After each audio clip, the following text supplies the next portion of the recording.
Yes, I'm here with my friend LL. We don't know her name, but it is LL. And we just read Jonathan Pageau's Rapunzel and the Evil Witch. This is a new book out by him, illustrated by Heather Pollington. Very good book, and I'll give a summary and then we'll kind of talk about it. And Lisette, excuse me, LL, please feel free to jump in at any point. I'm giving away your secret. So yes, of course, once upon a time, in a dark wood, there was an old witch who was full of bitter regrets, and she lived in a small childlike cabin.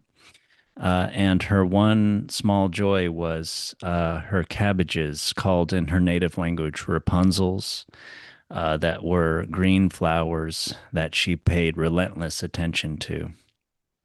Now, at the edge of that same forest, there was a poor woodsman and his new wife, starting to make their way in the world.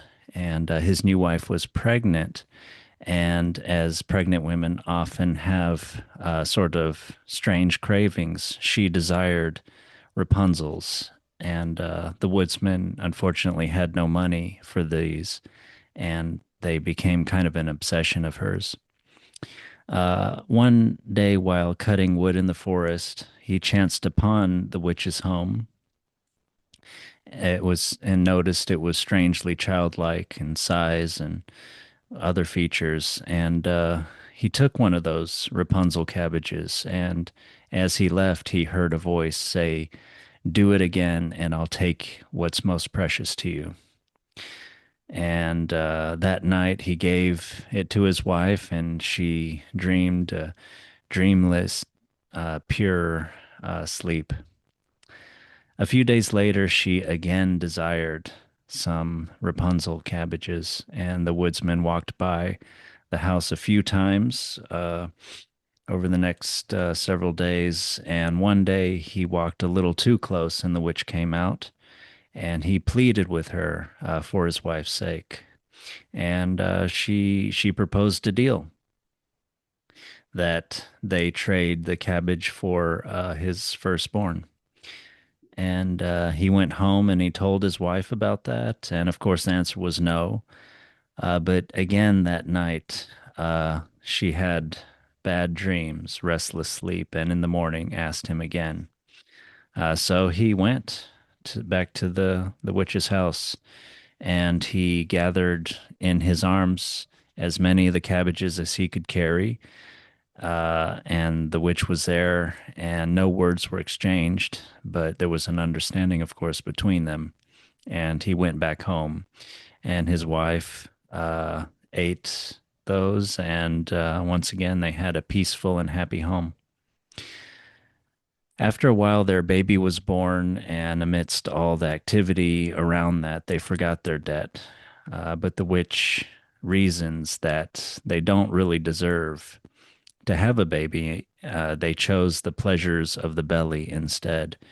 And she looked at her empty garden, and at night she went and took the child, and then she went deep into the forest. And she thought, "You will be my precious golden flower." So Rapunzel grew up with lots of love and attention. Uh, the witch had spells of protection, a circle of protection around the house, and that made Rapunzel's hair grow unnaturally long. And after years, Rapunzel started to plead for her freedom, but the witch told her, "No, you are safe here." Uh, and her beauty grew, and the witch very much knew the power of beauty. So Rapunzel grew to 12 years old, and she one day was walking in the garden, and she saw a boy a little bit her senior, named Zoran, in a tree. And he said she should join him. And so she walked outside the circle of protection, and they sat there a long time looking at the heavens together and the passing of the celestial bodies and everything. And then it came time to go down, and her long hair got tangled in the branches, and she fell. She got blood on her knees, and she yelled. And the witch ran out, and Rapunzel, and Zoran ran away. So the witch took out a cracked mirror and from her pocket, and she asked the question that she had asked before about who is the fairest in the land. And the answer enraged her, and she knew that Rapunzel was in great danger. So the witch, uh, some ways deeper into the woods, built a great tower, and Rapunzel was trapped there. She could look at the birds and the sky, but she couldn't touch anything. And she would sing sad songs, and people would hear these and think they were spirits or elves or something. And over time, woodsmen started to tell a tale of a forest siren that could lead you into great danger. Now, the witch would visit her every day, bringing her food and water and an occasional treat. She would call up to Rapunzel, of course, let down your hair, and she would climb up that way. Now, the prince one day, he heard the singing and he came upon the tower, and he sees the witch go up and down and leave. And so he called up the same way, and he introduced himself as Albert, and they talked all night, and they had weeks of visits.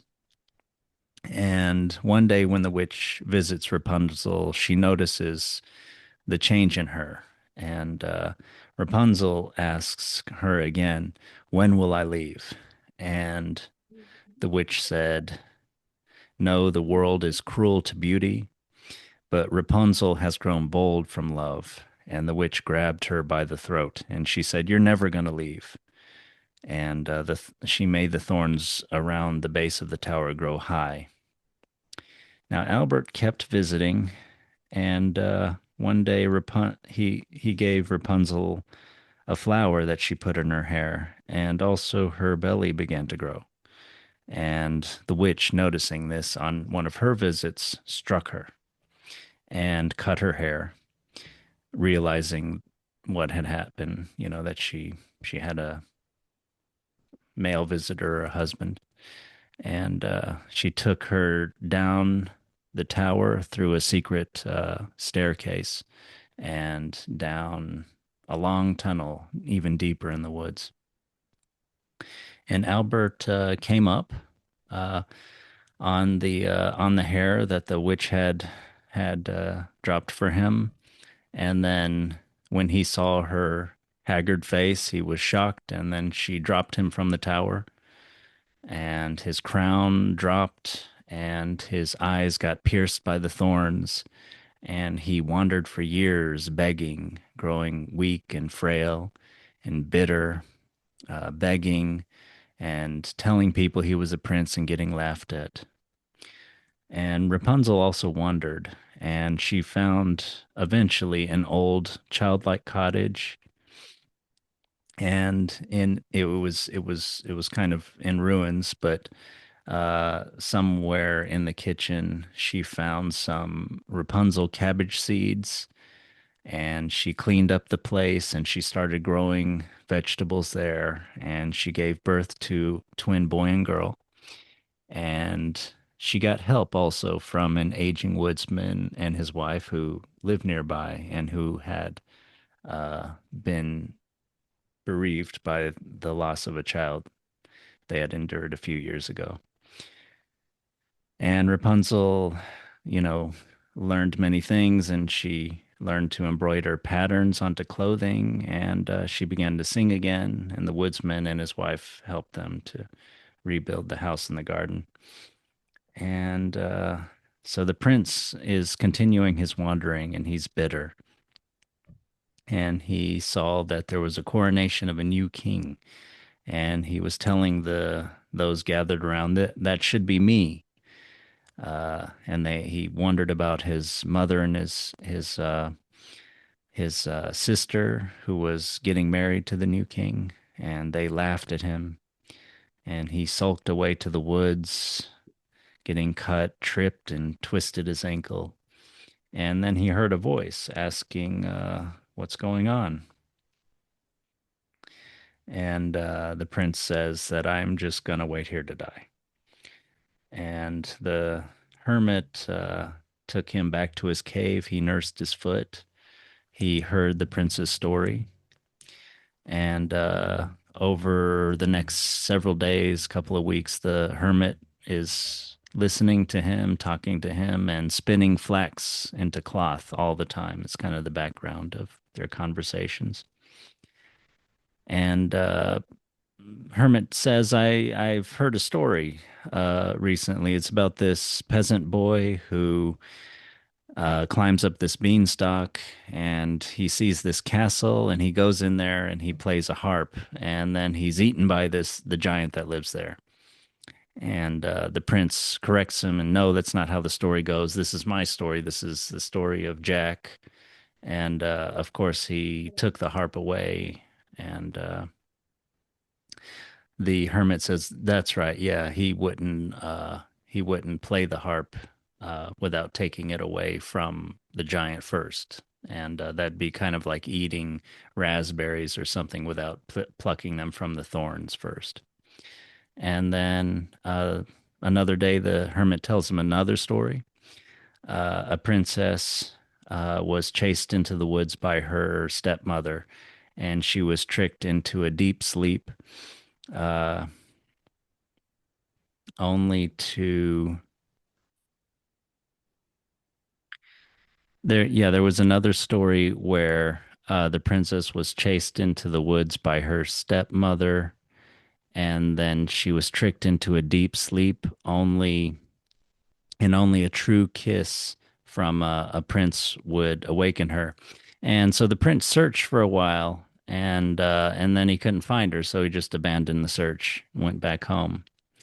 And then, of course, this prince, corrected him, and that's my very own story. The That's the story of my mother, and no, the prince found her, and you know. So the hermit tells him, "Yes, yes, right. These are your own stories. Maybe you should attend to those." As his foot healed and he said goodbye. So the prince left the hermit, and as he wandered, he started to appreciate strangers' generosity. And he thanked heaven for all the food and the kindness that he got. And then one day he heard a crow cawing a lot, and then there was silence. And in the silence, he suddenly heard this faint voice singing, and he realized that it was that of his beloved, and he followed it for days and he got, bruised and cut up and everything until he reached a small clearing, and Rapunzel saw him and rushed out to him, and her tears cured his fell into his eyes and cured his blindness. And then she introduced him to his two young children, and yeah, they lived together, and he knew that he should never return to the castle, and be happy with his family, and that if Jack knew of the existence of him and his children, that they might be in trouble. So he decided to try to be happy and contented with the domestic life there. So yeah, so that was Jonathan Pageau's version of Rapunzel. He kind of ties it in with other stories. He has published three books of fairy tales, and this is the third one. He's also done like a Snow White and um, a Jack and the Beanstalk. But in this book, there's references to other ones, and especially the Jack and the Beanstalk, who Jack ends up becoming the king that he would have been if he had not been thrown from the tower and wandered for years, bitter and resentful. But yeah, what did you think about this story? How do you like it? Mm. I don't know, just with the well, kind of going back to the Jack and the Beanstalk again, it just kind of highlighted to me how like both stories are kind of different because in Jack and the Beanstalk, it's all kind of about rising up in status. Yeah. Um, and that's what this version of Jack was able to do. Yeah. But Prince Albert had to be content and he accepted like a lowering of status Mm. uh, Yeah. to, you know, Yeah. and that brought him his own happiness still. Yeah. Yeah. And their actions are different too, right? Like Jack had climbed the beanstalk kind of relentlessly. In Pageau's version, he does three different castles up there, including one that's like very, very high up, celestial kind of maybe harp and math or, you know, the Mm, harmony of the universe. He approaches that. And but but but the prince in this story in Rapunzel kind of he's bitter, resentful, wandering in the low, wandering blind in the low thorns and everything. So yeah, it's a mm, very different story in how he acts too, and how both of them. mm. Yeah, like from the beginning, though, I just noticed there's like a little bit more sympathy for the witch in the beginning, which I hadn't seen as much in the Grimm's brother version we read of the story. Yeah, I don't Um, think there was. But yeah, in this yeah. version, they try to, I don't know if I said that in my summary, but they try to explain how the witch kind of only had the Rapunzel cabbages and the woodsman wants those, and then, that's kind of the only thing she has going on in her life, I guess. And Hmm. and then yeah, she does reason, well, if these people are such bad parents that they're willing to trade some cabbages for a child, then maybe they don't deserve to be parents. And of Hmm. course, that's self-serving reasoning, but there's some logic to it. And yeah, like she doesn't have anything else in her life, like I mentioned. So, she's a Hmm. little more of a sympathetic character. Hmm. Yeah. Yeah, and in this version of the story, interestingly, the witch is seems to be the evil queen from the Snow White story. Yeah, yeah, she Yeah. is. Yeah, after she was banished from the Snow White story, to like a childlike house. I don't know if she's gonna end up being the Hansel and Gretel gingerbread lady or something. But Hmm. anyway, it's maybe there's just it's childlike house. It's a symbol of kind of immaturity, a lack of development. Hmm.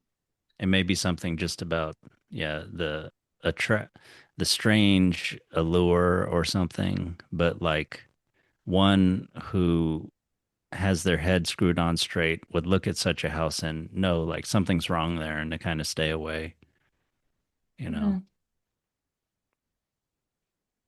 But yeah, she is the banished the banished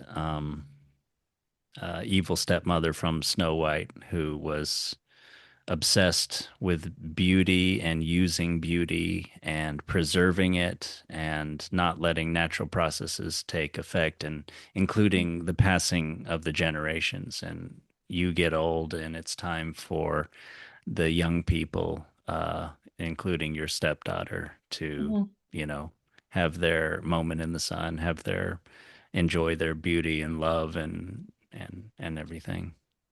Hmm.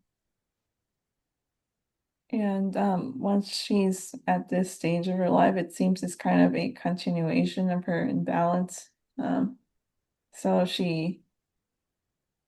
so she had an kind of a spoken word kind of contract with the father to uh, that he can get as much of the cabbages as he wants in exchange for the child. And um, yeah, so he eventually comes to get all the Rapunzels, and she collects the child, even though the couple had forgotten about the promise they made. Yeah, And conveniently enough. yeah, but she still comes and gets the child, and she refers to the child as or Rapunzel as a beautiful flower or golden flower. And she takes her and becomes very overprotective to where she's isolated from the outside world. Um, and there's like a line in this story where where it said that the witch knows the dark power of beauty. Um, so, Yeah. so yeah, it's kind of like a little bit of wisdom she learned from her first experience as the evil queen, but she's still not right, and she's still not a balanced or kind of healthy person yet. Yeah, she does. I mean, she understands the power of beauty before she used it to gain power for herself, even to where she would kill her husband. She would try to kill her stepdaughter. And now, yes, she does have something like love or some love for the cabbages or for Rapunzel. That sort of is like this transmogrification of the cabbages into a human being. But yeah, she's still viewing beauty as something unchanging or something that, people use or abuse or uh have. And she's always looking at in terms of like having instead of just being and passing away in terms of natural cycles. Yeah, it's like a possessiveness of how she kind of views the world and things. Yeah. Yeah, it's always possession. Yeah. So why do you think the queen, I mean, so you think the queen grew a little bit, at least in that she's not trying to focus the beauty on herself, or is that just because, I mean, have her own beauty and you have her own power? But I mean, she just can't have her own beauty now, right? So, but she's still trying to have power over Rapunzel. I mean, and yes, she is afraid of Rapunzel's changing or uh losing her beauty maybe as she grows older and maybe with child and whatnot. And but she's still trying to have power, right? It's just over Mhm. somebody else. It's Yeah, it's like I feel she learned a little bit at least on a surface level, but fundamentally she doesn't really seem to have changed Yeah. from the I mean, she story. And has she has less power now. She doesn't have the personal beauty through the mhm, magic, whatever. So that yeah, that doesn't tell us all that much. It's like if you give someone power, maybe you'll see on a larger scale who they were before. But yeah, the queen just has far less power now. She's able to do far less damage, but she still is kind of, yeah, possessive.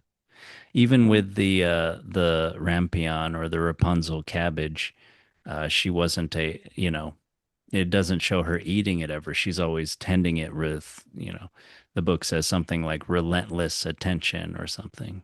She's still mhm, trying to go for this unchanging perfection rather than sort of a natural coming to into being and passing away, and this changing. The food is supposed to change, supposed to be eaten and change into a body, which she ends up only doing to Rapunzel, the girl, uh, this change from food into body through this unnatural contract that she holds over someone else's head. mhm. It is Yeah, it weird really to have is. like this contract where this that leads to life. Mhm. But yeah, sorry, what were you gonna say? No, it really is over her head because it's with the hair, uh, Yeah. just Yeah. growing everywhere. Yeah. Yeah. Yeah. And yeah, and yeah, so she shunts Rapunzel away deeper and deeper into the forest, trying to keep her away from all human life, all men. Hmm. And then when Rapunzel at age 12 sees Zoran in the kind of this carefree youth, kind of climbing trees and everything, he's getting deep into nature, but also using nature to kind of glory in the heavens, glory in universal harmony and larger celestial bodies and the divine and everything. And he invites her up there, and she has to leave the circle of protection that the witch has ensconced her within to go up there. But then, and she does enjoy the that celestial viewing for a while, but then she has to come back down, but she doesn't know how to do that. She doesn't know how to change levels in life, because she just doesn't have experience. She's sheltered. So then she gets trapped, she gets hurt a little bit, and she cries out. And then, of course, the overprotective mother, like, rushes out and is angry. I don't remember if she strikes her then or not, but yeah, she doubles down on the overprotection, right? And Hmm. of course, that initial wounding is kind of like that Rapunzel gets with her bloodied knee, a little bloody knee when she falls down from the tree. That's kind of symbolic of just the the the pain and the damage you get as you develop and you grow as a child, and also whenever you have blood with like a developing young woman, you always think maybe that's the other type of maturity, sexual maturity as well. It's on her knee, and but Yeah. Yeah. And then eventually she puts her up in the tower. She thinks um that just being able to view the trees, that should make her happy. It's kind of like what you're saying with the Rapunzels, like she thinks just tending to it and having it is enough without really partaking in it. And it's yeah. kind of the same with the how she treats uh just Rapunzel being able to view the trees. Like she feels that her just being able to see it should be enough to make her happy.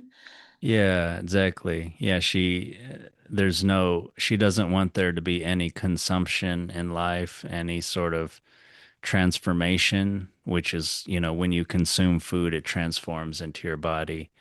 Uh, yeah, she just doesn't want change. She just wants to go deeper into isolation, higher. She goes high up, she puts Rapunzel high up in a tower, but there's no purpose, nothing about like she was before with Zoran in the tree, uh, getting close to the divine. And with the divine, there's also this idea of your highest purpose.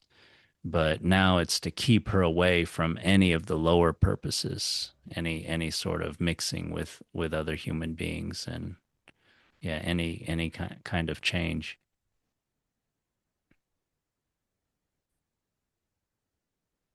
So yeah, so Rapunzel can't make any contact except she can sing.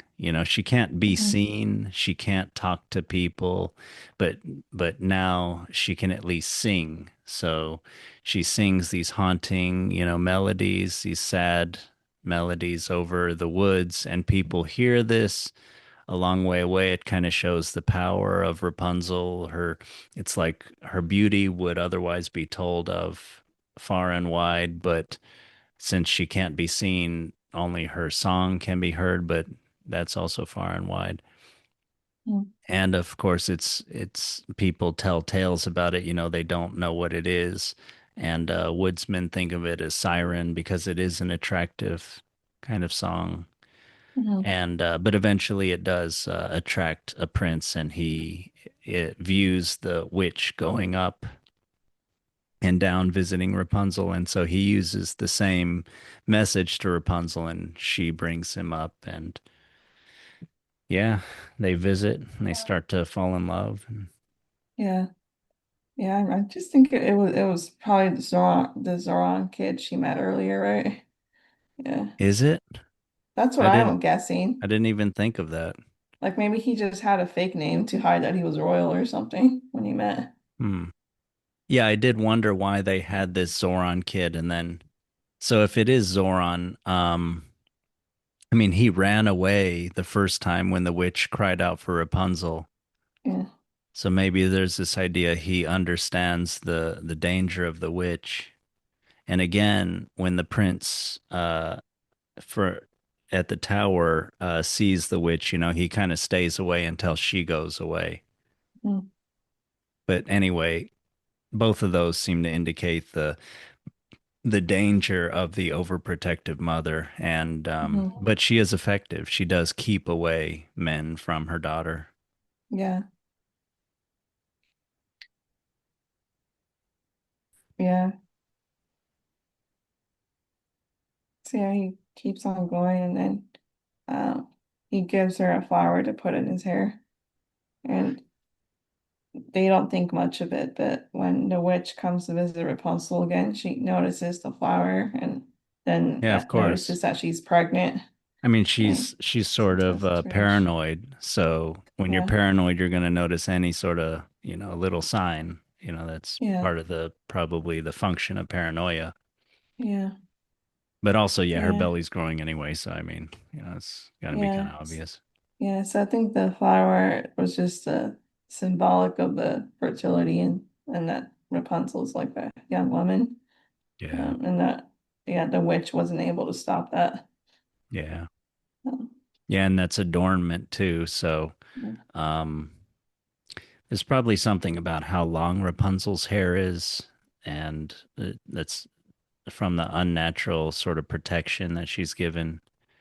But yeah, now she has something, yeah, some kind of adornment, which is kind of like what you use to attract the opposite sex or to enhance your yeah. appearance, or, yeah, it's just a general kind of loveliness signal.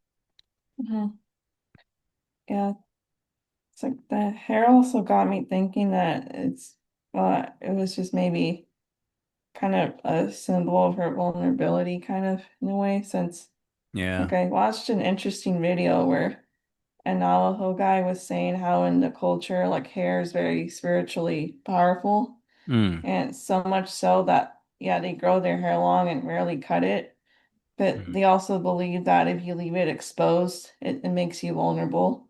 mm, So like any little pieces that fall, they try to be careful that they don't leave hair around because they feel that if you do that, you're kind of vulnerable to magic mm, uh, and then you're kind of opening yourself up to people being able to kind of take the hair and do some magic over you mm. that could negatively impact you. So they try Yeah. to keep it bound. That's why they have it brought bound or in a braid a lot of the time Mm, to kind of protect the hair and not be vulnerable to kind of spiritual attacks or magic. mm. Yeah. Yeah, that reminds me of the Samson story in the Bible. He Mm, gets strength from his hair, but yeah, when she cuts it, Delilah cuts it. That's, when he mm, loses his strength. yeah. And yeah, just in this story, kind of, I feel like the hair is kind of a vehicle for like the witch's control and kind of magic Yeah, that she that's was right. doing on Rapunzel. Yeah. Yeah, it makes her tumble down from she gets it tangled up in the tree with Zoran, and then that leads to her the terrible ending to the viewing of the stars with Zoran, with the Mm, witch coming back and doubling down on her overprotection. mhm, And then, yeah, later on in the tower, the witch uses the hair to climb up to Rapunzel. So, mhm, what is that? It's like using a sign of Rapunzel's youth and beauty mhm, to almost in an insulting way to kind of mhm, visit her and enjoy her presence, like the mhm, witch is enjoying Rapunzel's presence. mhm. And when Rapunzel wants to leave. Yeah. And then she attacks the hare, like when she gets to that part of yeah, That's when right. she wants to leave.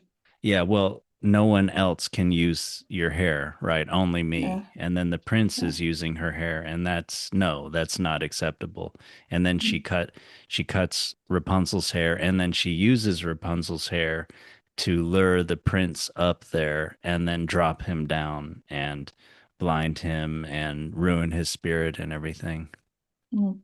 And then that's when, so she couldn't withdraw Rapunzel from the prince enough. So now she disables the prince and she breaks his spirit, with his Mm-hmm. fall from a graceful love, from Mm-hmm. his fall from, fall from on high. So he Mm-hmm.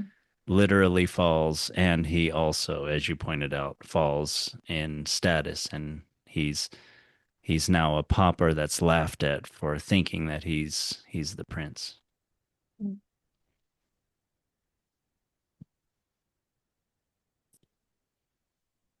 So yeah, the prince is now blinded, and as we talked about earlier, he's kind of broken. Um, I wondered why he doesn't just kind of, I don't know, not man up, but sort of man up and just okay, I'm disabled, but I can wander around. I can like in the original story, it says he eats beets and everything, or roots and or in the Grimm's brother story. And in this story, he's begging people from people, and so he is able to survive and wander around. I don't know why he doesn't look for Rapunzel. I mean, I know Rapunzel is shunted away and deeper in the woods. I thought the Grimm brothers story by saying she went into a desert, it's sort of like saying she's in another land, like she's not able to be found, because Mm-hmm. he's in this forest land.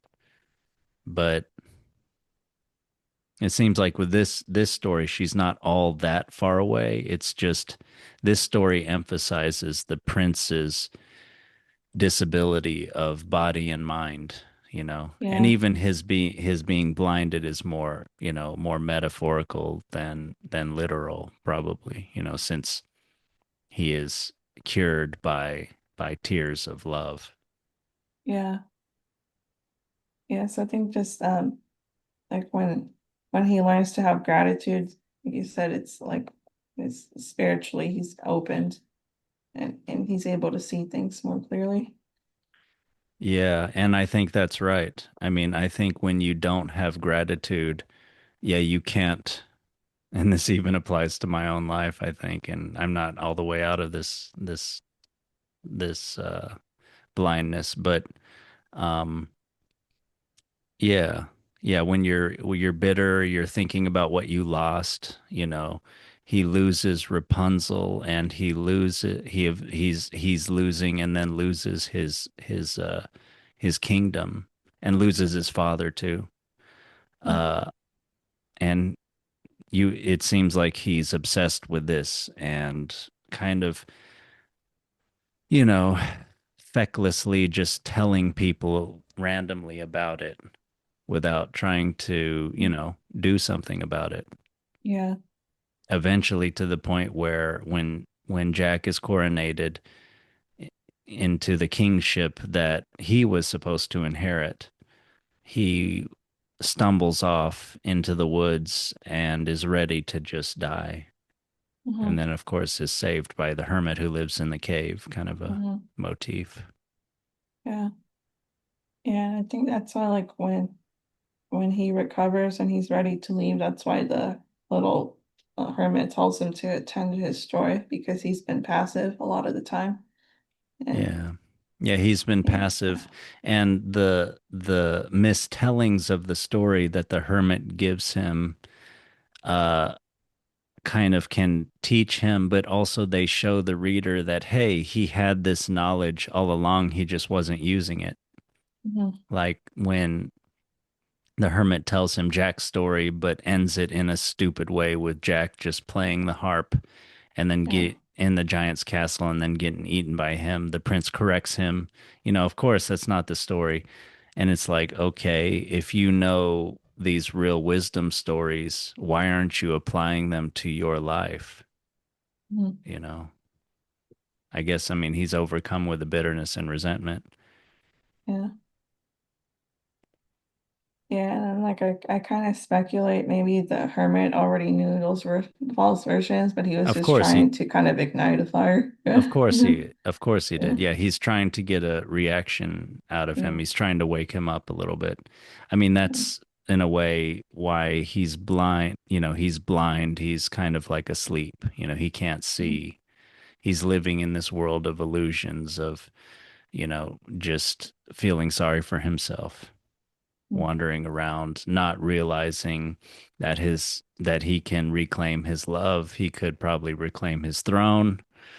I mean, his father doesn't die until late in the story. Like he could have, gone back to the castle.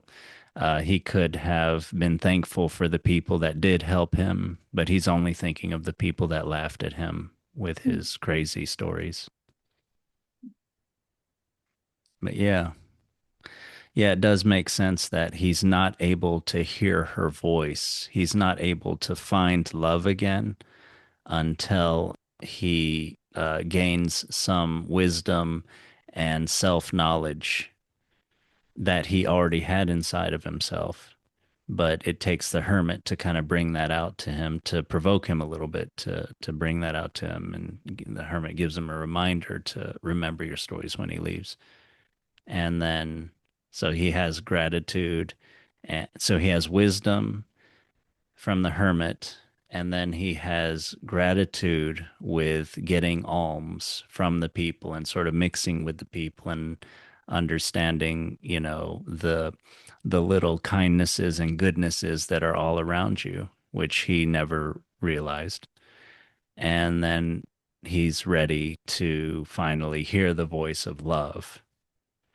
And there's probably something about the crow calling before he hears the voice of love that's like reminding him of his mortality, the basic facts of life, and that he doesn't have forever to wander aimlessly. But then, yeah, he is able to hear the voice of love, and then he does still have to struggle and go through some pain for a few days to get to her. And then finally, the expression of her love and sadness upon their reunion cleanses his eyes finally of the last of its bitterness and inward turn and pain and loss to help him to see what he does have and what he could have had all along if he had not been blind. Yeah. Yeah, the witch uh does uh does a lot with Rapunzel. I mean, she helps Rapunzel to become alive. So in a way it is the witch's daughter too. She's like kind of a mother, just like Yeah. in her previous story with Snow White. She was her stepmother. She was kind of a mother. But both times she's kind of a mother, she can't grow fully into the role and be truly kind of loving and help this human being develop and grow up. She has to take the glory for herself, and she ultimately just, doesn't want this person to have her own life. And that's definitely like I don't know, like a dark side of the mother, um, not wanting the child to be fully themselves. How did you feel about that part of the story, that possession and this weird perfection of the Mm. the mother to the child?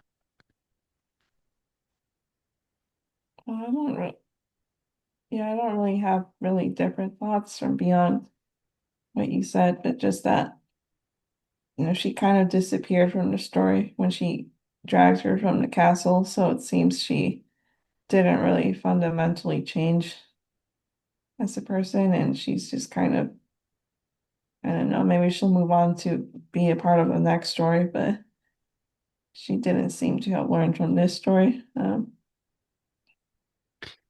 It's not, I'm sorry, you said she didn't seem to learn from this story also. she's, yeah, yeah, Yeah, yeah, she doesn't seem to have doubts. I mean, at the beginning of this story, I think, it talked about how even though she had been the evil stepmother from the Snow White story, now the queen here, mhm, had been so reduced to living in this childlike house deep in the woods as this old haggard kind of witch mhm, crone character. mhm, Um, she still has, she's full of bitter kind of regrets. Like mhm, she hasn't yet turned that into wisdom and action and some goodness and compassion and yeah, trying to live a better life. yeah, and And she's still and just focused on perfection of beauty, even with these little cabbages. mhm, and and like, in comparison, well, it seems pretty obvious in the story that the old couple that helped her Rapunzel out with the kids, with they were her parents. Yeah. Uh, but in comparison, they're kind of trying to maybe, it seems they regret what happened in the past, and they're trying to show like their compassion and love now towards this, single mother with two children. And Yeah, uh, that's a good point. Um, yeah, and they made a terrible mistake, but they did lose a child and they're poor. And yet later on in life, they don't seem to be bitter. There hasn't been some kind of self-inflicted tragedy, yeah, apparently. And when they meet Rapunzel, they're very generous and kind with her, hmm, and they take joy from her children. The hmm, woodsman helps her rebuild her house, and the Rapunzel's true mother teaches hmm, her how to plant a garden. I think plant those Rapunzel cabbages and everything. hmm, Some sort of generational kind of propagation there. hmm, yeah. And going back to what you said about the perfection with no, the obsession with perfection, like the moment the witch notices that Rapunzel is no longer a virgin and pregnant, she throws her out the castle. But um, the old couple, like she's coming in less than ideal circumstances, and they're still not really concerned about it, or judgmental, and they still show their kindness and love for her. Yeah, that's right. Yeah. Yeah, And she's a single mother. yeah, and I remember the witch had called Rapunzel a wilted flower, and that she's been ruined. So Right. uh, Yeah. yeah, Yeah, and her because of that, yeah, she wanted nothing to do with her anymore. right, yeah. Yeah, and that's got to be pretty painful as a person that you see as your mother kind of acting that way. Mhm. But yeah, that wilted flower exactly. But all flowers wilt. I mean, that's a flower a flower's purpose is to attract pollinators, so that the plant can make new seeds and reproduce and grow and spread and do all that and eventually die. And yeah, a flower is not just what it appears to be to us in a single moment. So yeah, you have to appreciate things for what they really are. You have to, I don't know, it's like an appreciation for the power of beauty, like the evil stepmother slash witch has, is not enough. of course, I always say this, but you need wisdom too, and you need some knowledge too, right? Like the thing you're looking at is part of a process, and you can't just appreciate what your eyes are beholding, what your eyes are apprehending right at that moment. You have to understand it, yeah, more deeply over time as part of a process, especially when you're talking about natural beauty, which is, or natural, I should say, natural living beauty. You could also Mhm. appreciate mountains and the cosmos and everything, which Mhm. change, but much less and over much longer periods of time, Mhm. which this story also points to. But and yeah, and the object of the queen's appreciation at the beginning of the story and in a way throughout the whole story, the Rapunzel cabbages are something that grow up from the ground. Mhm. That's maybe an indication also that she has no sense of the divine, no sense of the higher purpose Mhm. in our lives and for our minds. Mhm. And kind of like you were saying about being able to accept change, which the witch couldn't do. Like towards the end of the story, it says that once the prince was able to see again after he met Rapunzel and she cried on him, he notices that she didn't have the golden hair anymore, like it was brown hair now, and that she looked more tired. But Yeah, that she's didn't seem older. to, yeah, and she's older. She's not, exactly the same Rapunzel from Yeah. before, but he still, had his love for her and it didn't impact things or his feelings. And, they still build a life. Um, with his change in status as like a simple couple living a simple life. Yeah. So he was okay with all the change as long as he still had her by his side and the Yeah. children. Yeah, that's right. And yeah, that's a big contrast with the witch. And yeah, now that he can really see, he really sees with good eyes. Yeah, unlike the witch. I don't think this story talked about the witch's eyes at all. But yeah, I wonder if you could kind of, Mhm. in another version, you could contrast the witch's eyes with the prince's eyes or something like that. Mhm. Yeah, that was a really good point about, yeah, Rapunzel basically, she can still sing, but she loses a lot of the other things that a superficial eye would see in her, like the witch. Mhm. Yeah, the prince who is, I think he's kind of more proving himself now as a more mature person who could be a good leader perhaps. He can see well, he cares for others.